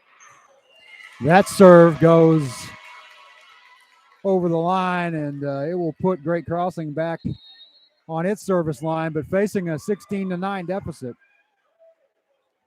I think you always hate to see a missed serve, but after 8 consecutive ones, I think you're probably okay with it. You got Zavala in now to serve. I think it's her first time serving tonight. Yeah, I don't believe we've seen her at all. Stats with the big swing. Rose had one there, but it was blocked. Kuntz and Stats were there, and that's just 2-on-1, a couple of 6+ footers, kind of unfair. Yeah, and I think you see the experience there. I think Marley's also played middle there, so you got 3 middles playing in different positions up there. So it gives you a great block. They're all kind of aware of what they need to do to fill the space.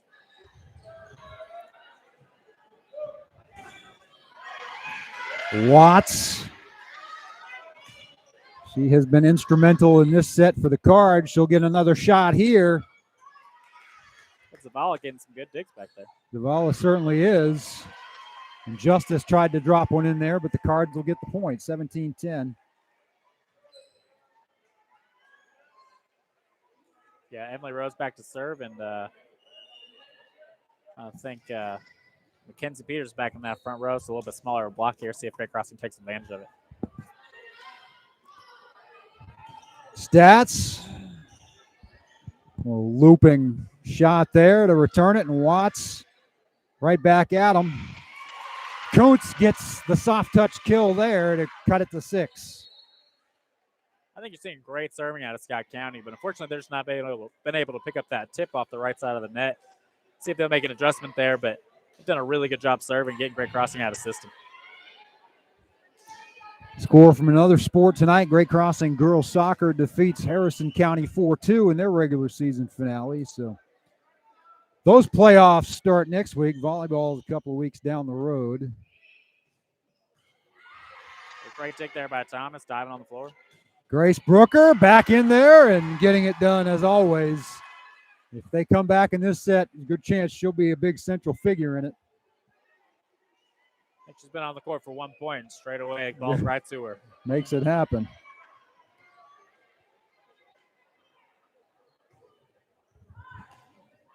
And again, two-handed slam, 17-13.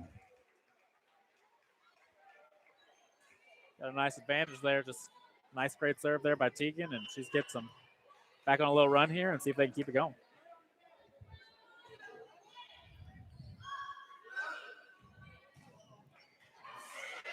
McClure tries to counter Stats there, but can't. And the lead has been cut in half. It's 3 now at 17-14.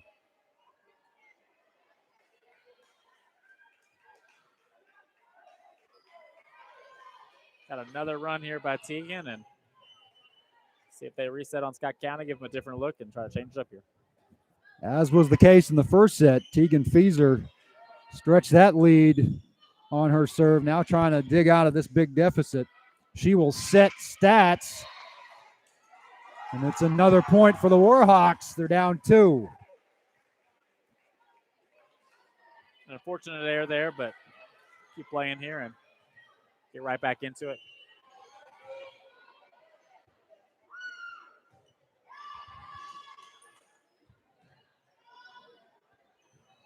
Watts plays the stopper here to put Scott County back in command by 3.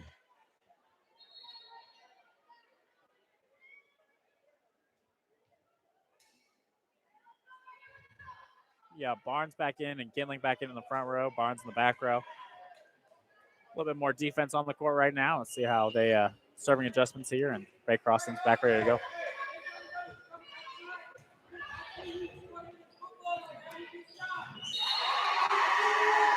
That's going to go to Scott County. A little bit of a disagreement there from Ivedic. I think he got different signals from the referee, and moving on pretty quick here, but kind of point you'd like to have. Cards will try to get it in play as quickly as possible. We won't have a conversation. 19-15, they have stretched the lead back to 4. Feeser will set it for Stats.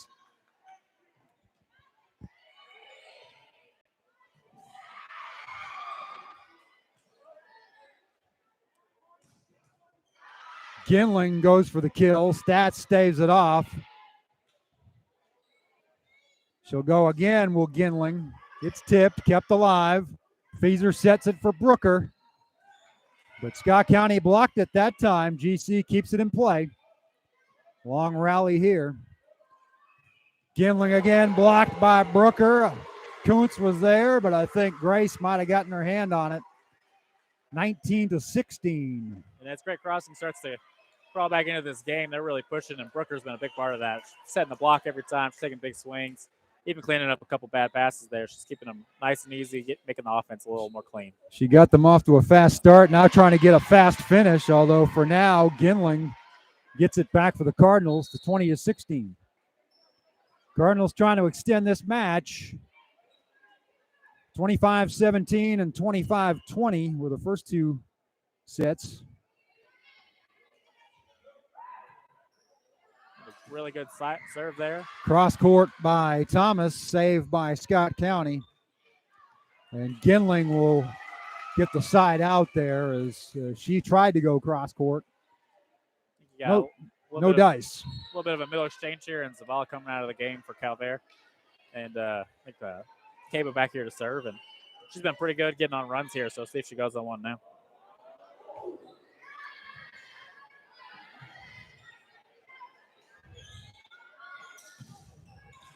Blocked by Scott County. You can see Mackenzie Peters there. Like I said, all 5'3". She got some elevation. It's all 5'3", but she'll go up every time, and she gets that touch. She's pretty hyped up, and that's, I think, where you see that energy come from. And it makes her happy because she's going to get to serve now, and boy, she's been serving. That could be a big advantage in this set. Got a great pass there by Cabo, though, right off the bat. And taking care of it, Ryan Thomas. 3-point game.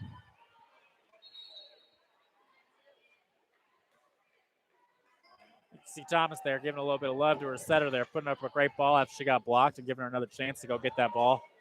Yeah, challenging that Scott County defense to make a play there 2 times in a row. Fall serves it. They set it for Ginling on the other side, and it's a kill for Grace. And Scott County's 3 away from winning this third set. I think this is a great place for Scott County right now. They're up by 4, but Scott County or Great Crossing's got to get 7 points to get back into this game. So, yeah, Scott County right now, you're just taking it 1 point at a time, trying to be disciplined in what you're doing and make easy plays easy and make the hard plays work as hard as you can.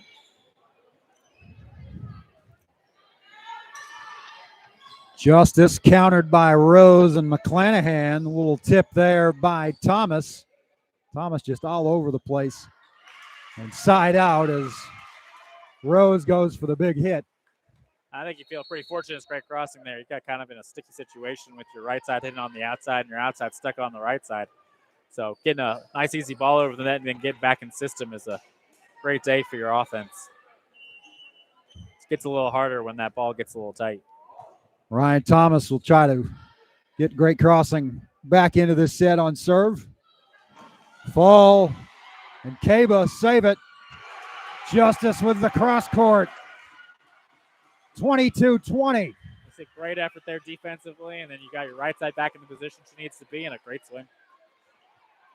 I think you're thinking Scott County was going to get an overpass there or expect a roll, and they got a pretty good swing on it, gets them out of position.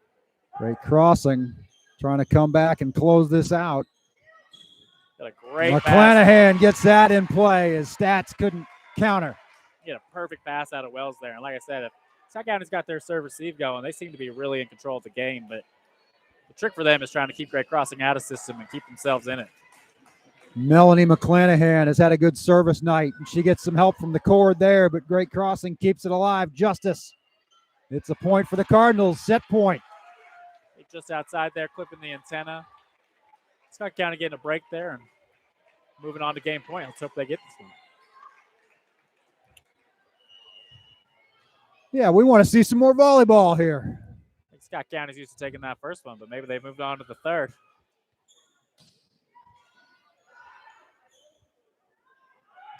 Stats with a big swing, but Scott County stays alive for Rose.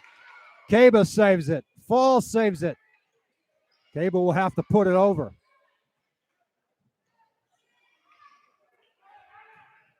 See some great contributions from Amy McClure again, getting touch Yeah, after she touch kept on the block. she kept this point alive a couple of times for Watts here. Drops it in. Scott County wins the third set, and we play on. See a big difference there with Scott County's serve and serve receive. Their passing was way better in that game, getting them a lot more insistent balls, and I think they got Great Crossing out of system a lot there. I mean, from a passing standpoint, Great Crossing basically passed every ball perfect in the first two sets, and that third one, I think they struggled a little bit, whereas Scott County struggled a little bit in the first two, and the third set here, they were almost perfect in serve receive.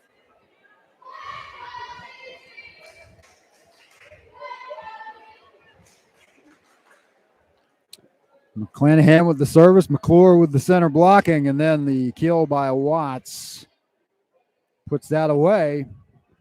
We play on, fourth set. This is the third time out of four in this series that the Battle of the Birds has gone to a fourth set. Great Crossing with a pair of 3-1 wins in the past.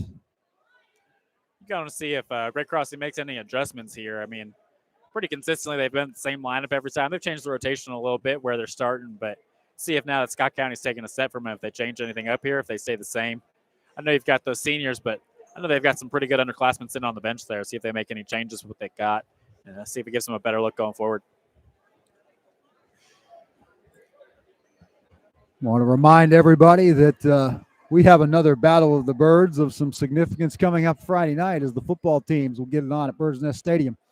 7:30 the kickoff time here at newsgraphic.com and the NFHS network. I'll be here along with Scotty Sutton. I'll be there along with Scotty Sutton, as I should say. Going to be a good night, going to be a huge crowd, and probably more hype for that game than ever before as Great Crossing will come in undefeated.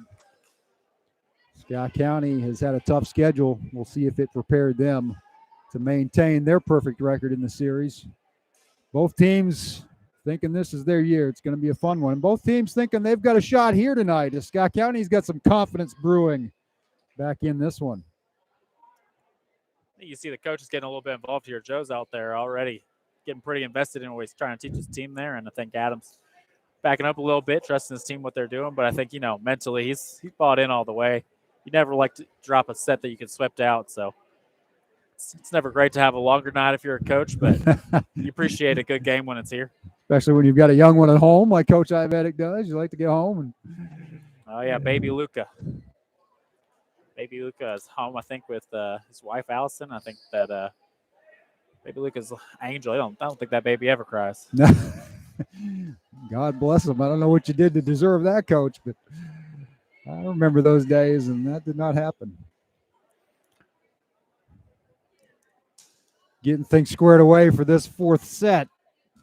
As Scott County all smiles right now. They feeling good about themselves.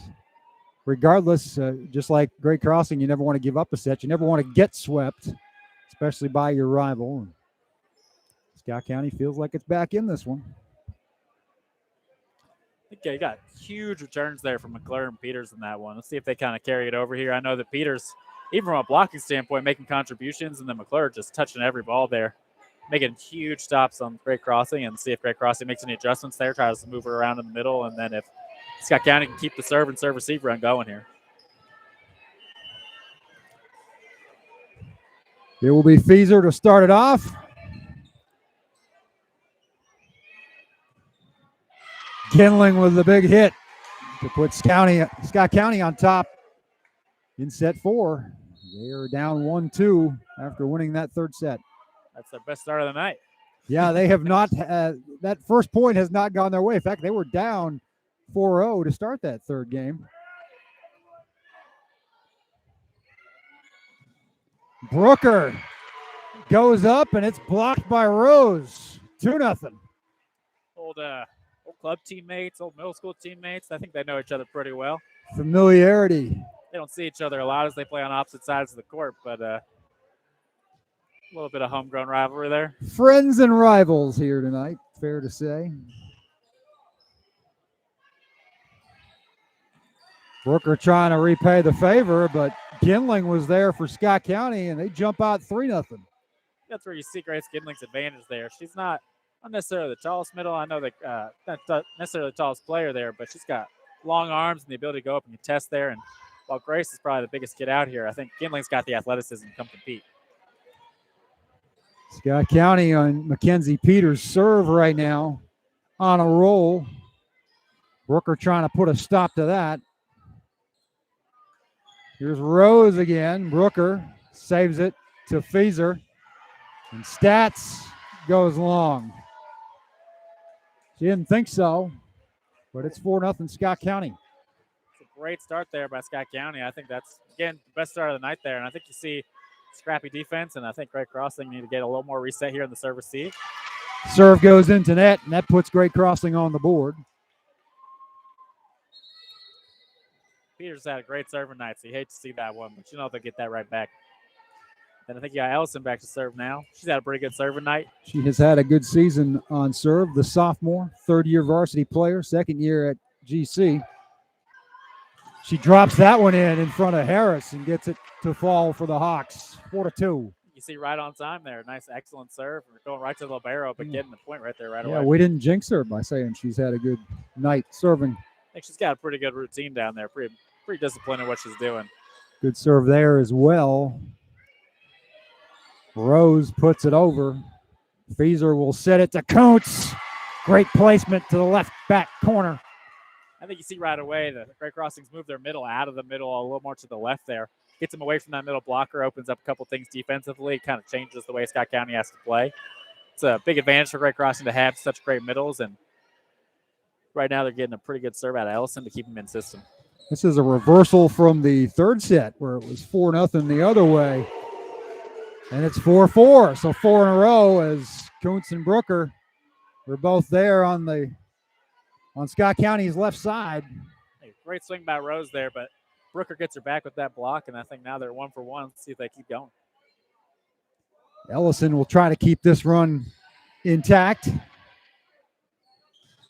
Rose long on the cross court, and it is 5-4 Great Crossing.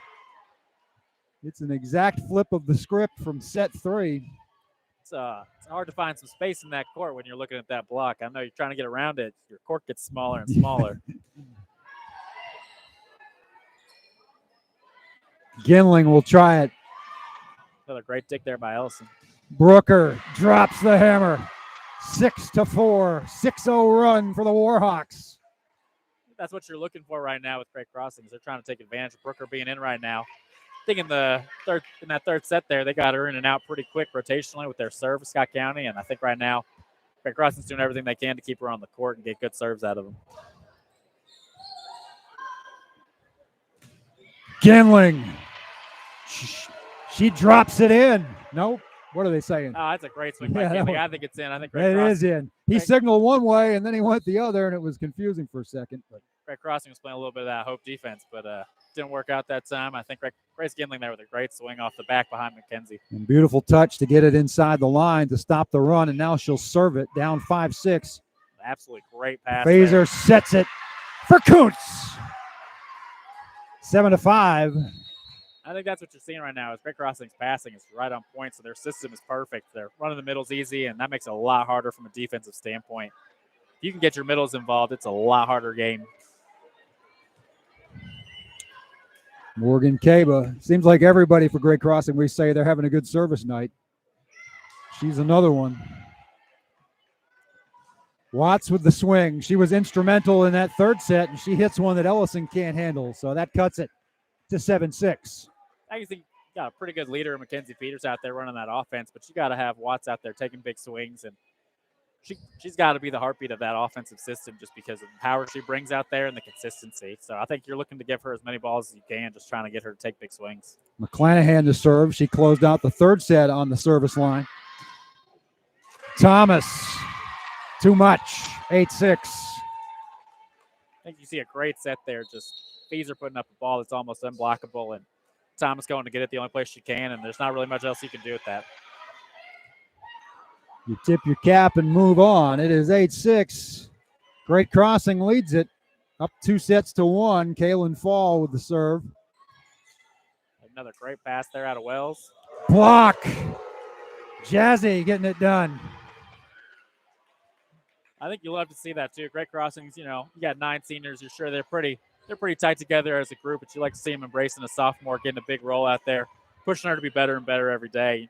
She'll come back in with that confidence next year. No better group to learn from, certainly, than this group of 9 seniors. Emily Sue Watts, the junior for Scott County, has been a leader for them tonight. Keeps that point going, but Great Crossing counters. And they've got the 10-6 lead as they were down 4-0, 10-2 run since then.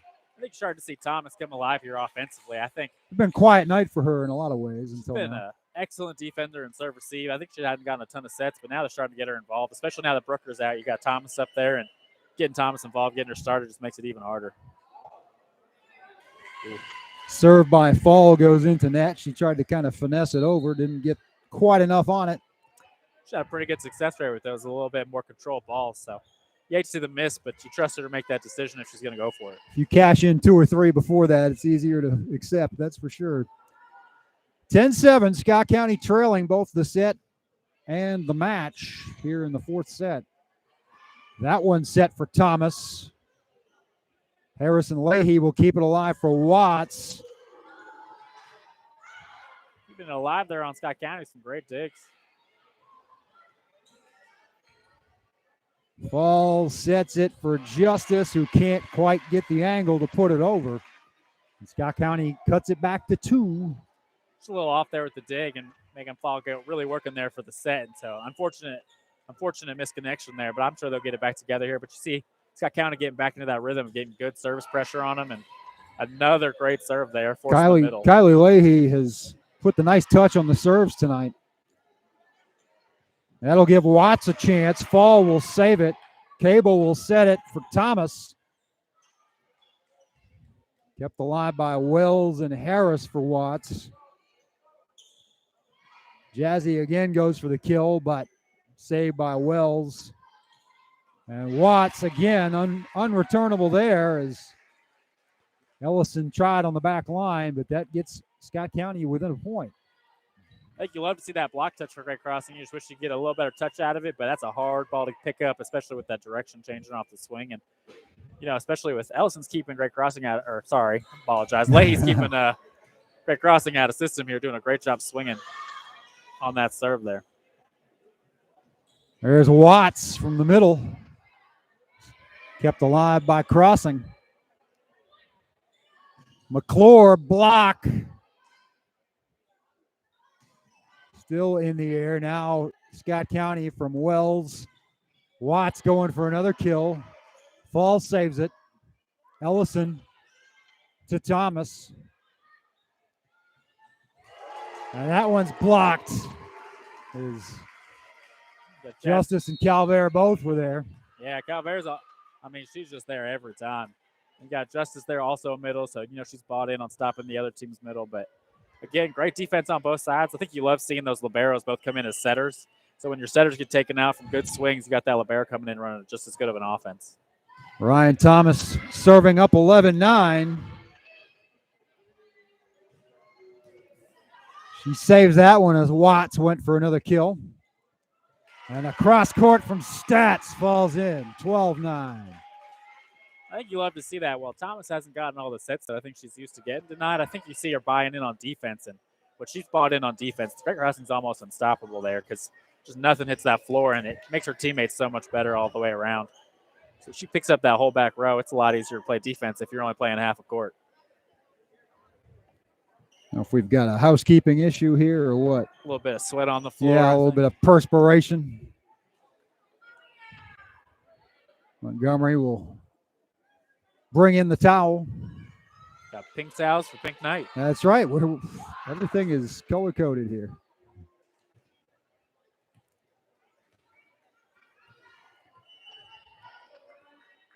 And now we're back in play. Great crossing, trying to close this out. Watts has other ideas. GC will keep it alive. Calvert, no, blocked. McClure and Watts both there. And McClure's just having herself a night. She's making a huge contribution here. I mean, only a sophomore, but you can kind of see the future's bright for Scott County out there. They're only going to lose one senior, and while Emily Rose is playing a huge role, you're pretty happy to know you got most of that team returning back for next year. Barnes again has made contributions on the service line tonight. Ginling, soft touch. They block Stats. Fall will hit it over. Block from Justice. Block from Stats. Point for the Warhawks. See that size advantage coming in there. I think you 5'3", 5'8", and 5'11" in the front row for Scott County. And then going up against 6'1.5". All the way across, yeah. So see a little bit of a size advantage there, but you got great digs out of Leahy, and you got some pretty good swings out there. You just kind of hope you terminate next time. I think you got Waldridge back in the game. I think she was at this last one. Deep serve by Delaney. Scott County keeps it alive for Ginling. Stats, cross court. Justice.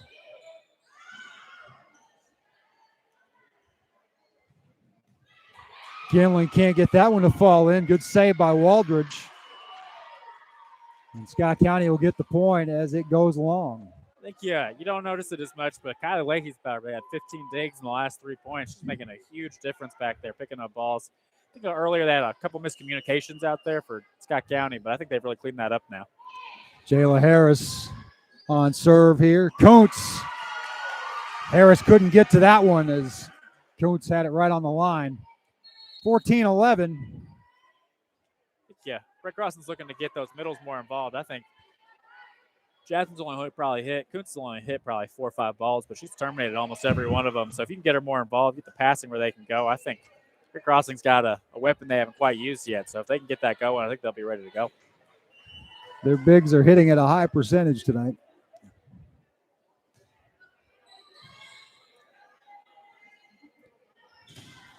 Blocked by Brooker. Stats tried to put it away. Brooker again goes for a block. Now she'll just have to hit it over. Tricky one, though, for Scott County to get to. Harris will hit it blindly. Returning the favor is Thomas. Kuntz can't put it away. Here's Ginling. Tough angle. What are they going to call that? Great Crossings point. Entertaining before the final call there, but there you see they get in that middle, back involved again. Another great throw to the corner there and a hard defensive dig, but Brett Crosson using those middles well. Feeser line drive serve again, right on point. And that one is mishit, and it's a 16-11 lead. So Great Crossing slowly inching away, and Joe wants a timeout. An unfortunate error there I think you don't need to make. It's a younger error that you'll get through as you get older, but you start to learn how to take care of those balls that aren't quite the ball you're looking for, but you make probably a better play there. And I think as Ginling gets older, she'll realize that. She's taking big swings tonight, and she'll figure out how to take great swings off there out of system. And when she does that, you'll start to see as Scott County gets a little older, they'll start to have 6, 7, 8, 9 seniors that are ready to go for probably the next 2 years here. Whereas Great Crossing's going to graduate that group this year. I'm going to say, you got to look at the roster and think maybe things are going to, at the very least, even out next year. or that Scott County might have a shot to get in its licks here in this rivalry. They have yet to win one. But with pretty much everybody back except for Emily Rose, it's brighter days ahead for sure. And this Scott County team, no slouch either. They have put together a solid one-loss record. They won a tournament at Woodford County earlier in the year. Here's Ginling, but once again, Brooker and Kuntz, too much.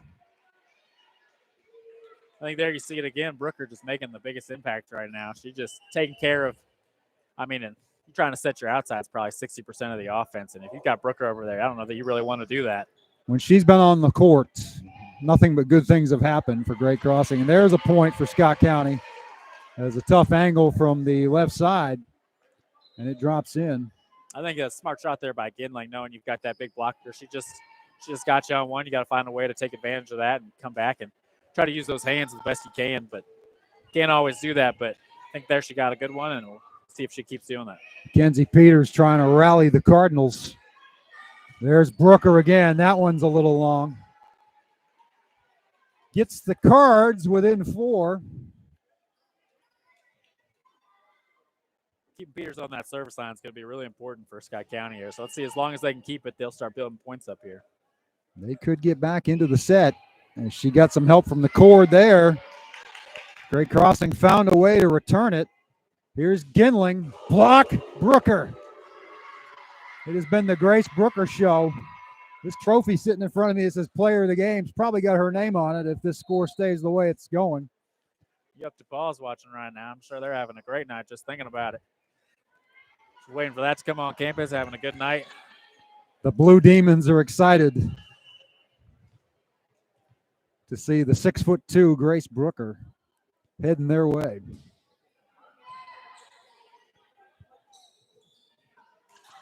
Kaba and Ellison will keep it alive. Now Kaba has to get it over. McClanahan tries to put it away. Great Crossing keeps it alive for Ryan Thomas. And there you go. There's a kill for Ryan. I think there you see if all things are equal on both sides here. Great Crossing's just got so much firepower. Defensively, I think both teams are competing their butt off right now, really working hard. And I think they're working towards the right things here, but Great Crossing's just got so much firepower. You got some seniors on the court right now. They're just refusing to lose. That serve goes long from Riley Ellison, 19-14. We'll see what Scott County can do. They are trying to push this to a 5th set. Yeah, Wells and Watts back in the game here, and see. Wells will serve. Make some adjustments here and see how that goes.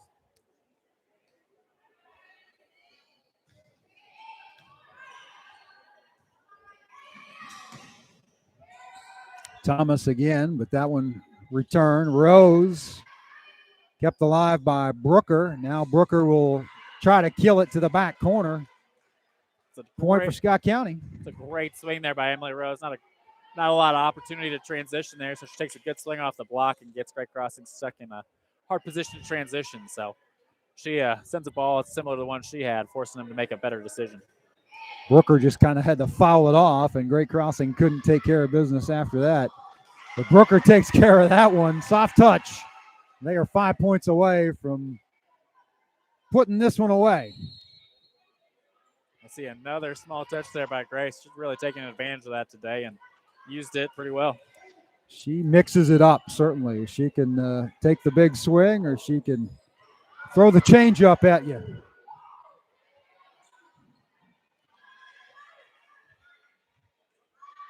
They're just running Scott County ragged right now. Somehow they save that one from Brooker. They get a nice reset here and see if they can get it going. Smash from Calvert is saved. Great dig there by Wells.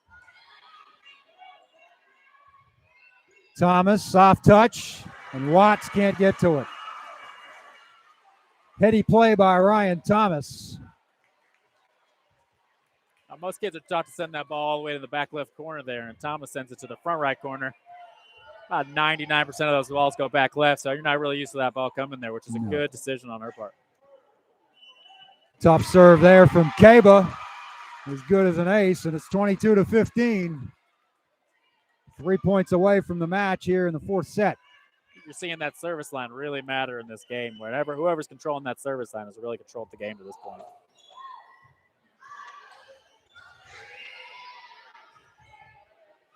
Feaser sets it for Calvert. What a dig there, but couldn't keep it in play. Heck of an effort by Peters.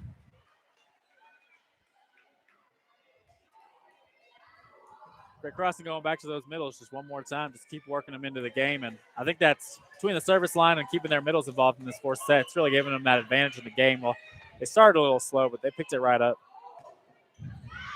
That serve is long, so Scott County staying alive, 23-16. McClanahan on the service line now. And now you've got Amy McClure back in there in the middle. Good things have happened with she's out there. That serve goes in the net. Uncharacteristic for McClanahan, who's had a great night. And it's match point ×8 for the Warhawks. I think the only good news there is the Brookers come off the court from this point. They lose Brooker, but they only need one of the next 10 points.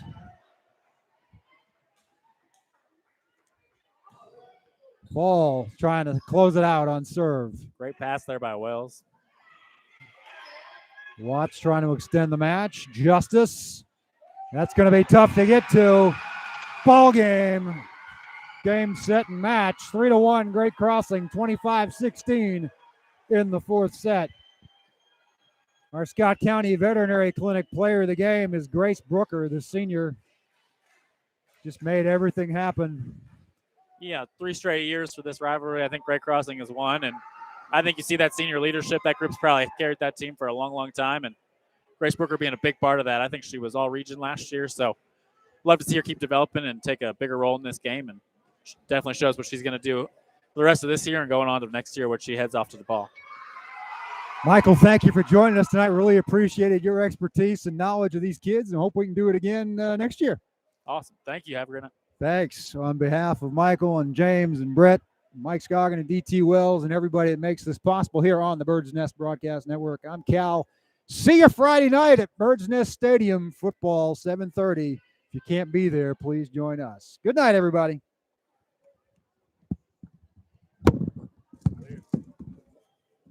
Cool deal. Thank you.